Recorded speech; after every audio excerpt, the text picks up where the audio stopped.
Comment expliquez-vous que chaque année, des milliers de jeunes sortent du système scolaire diplômés, voire archi-diplômés, selon lui, et ne parviennent pas à trouver du travail? Comment est-ce que vous l'expliquez? Je l'explique de plusieurs façons. La première, c'est que les entreprises ne veulent pas faire leur travail de formation. Voilà, c'est-à-dire qu'ils veulent pouvoir recruter des jeunes prêts à bosser. Ils ne veulent pas assumer cette part de formation qu'ils rejettent sous la responsabilité de l'école. Premièrement. Deuxièmement, le marché du travail n'est pas assez fluide. Il est séparé entre ceux qui ont un statut et ceux qui n'en ont pas. Les jeunes, ce sont par excellence des salariés ou des futurs salariés, des actifs sans statut. Donc ils subissent tous les emplois aidés, c'est eux, les emplois précaires, c'est eux. Et troisième raison, la diplômite dans notre pays est un mal profond.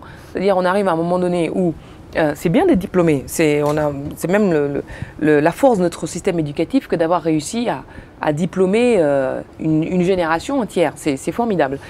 Simplement, quand on n'a pas le diplôme qu'il faut, quand on n'a pas de diplôme ou quand on n'a pas le diplôme qu'il faut, on a l'impression que on ne peut plus rien faire.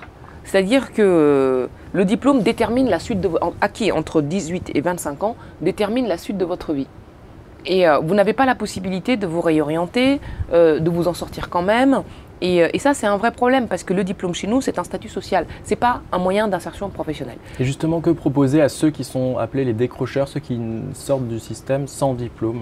Ou avec le mauvais diplôme, comme vous venez de le dire. Alors, sans diplôme, c'est deux choses différentes. Sans diplôme, je crois qu'il faut donner une deuxième chance.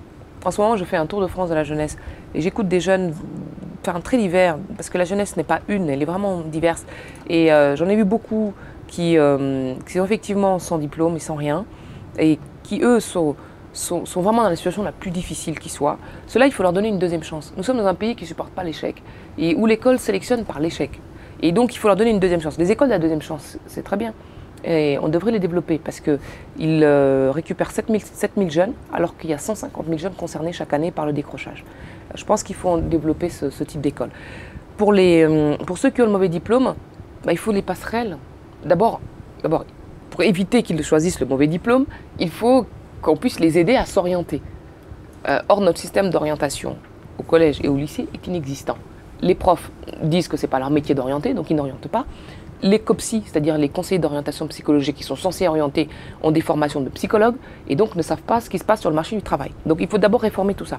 Et ensuite, la deuxième chose, quand on a fait un choix, il faut pouvoir en changer en cours de route quand on estime qu'on s'est trompé parce que le choix était trop prématuré ou qu'on a été mal informé.